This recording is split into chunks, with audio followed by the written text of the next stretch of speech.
كنت ميتا في بحور الغي والإثم غريقا، كنت عابدا في قيود الذنب مملوكا رقيقا، مد لي الشيطان من أسبابه حبلا وثيقا، منكرات كنت آتيها غروبا.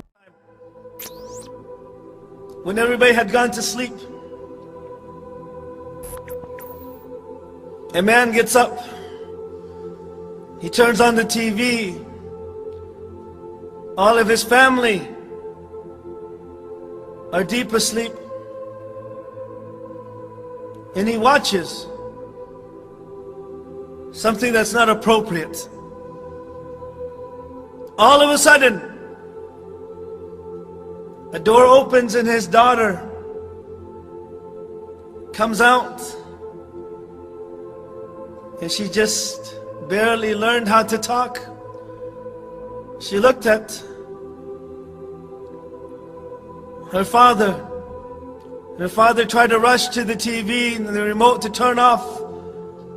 And she said, "Shame on you, Father. Shame on you." And then she went back into her room.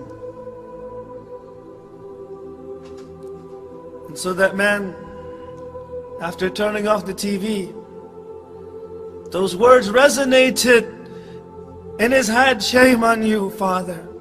Shame on you. And tears started coming down his eyes. And he stayed up until Fajr, crying. Then he went to the masjid and he prayed with the congregation, and he was crying so profusely. Some of the brothers who had not seen him that Fajr prayer, they said, "Are you okay, brother?" He said, "I'm okay." One of his close friends came to him. He says, "Are you okay?" And he is crying, and he says, "For over 20 years, for 20 years, this was my first sujood for Allah subhanahu wa ta'ala. Because of his daughter. His daughter came on and said, "Shame on you." So he went to work that morning. And of course he was very tired because he didn't get much sleep at night. His wife tried to call him, but she couldn't reach him. He came home and she said, "Honey, our daughter just passed away."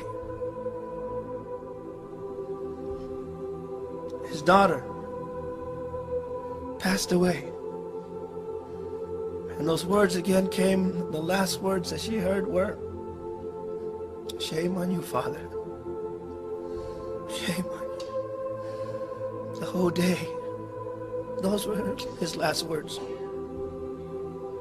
Shame on you. So he went and he buried her. He put her in the grave. When he put her in, he smiled. And his friend looked at him and said, "Why are you smiling?" When he had been crying so much, and now he puts his daughter in the grave and he smiles. He says, "I buried my daughter, but she left a note that will remain in my heart, inshallah, until the day of judgment." And from that time on, he became strong. He kept on going to the masjid. And he changed. Allah took away something from him. But because of those words from his daughter, he became good again. For 20 years, he didn't even prostrate to Allah subhanahu wa ta'ala.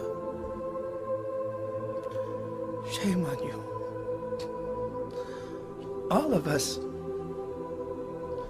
Allah subhanahu wa ta'ala has given us a lot of time to change, to improve ourselves. It's enough. We've been disobeying Allah subhanahu wa ta'ala for a very long time.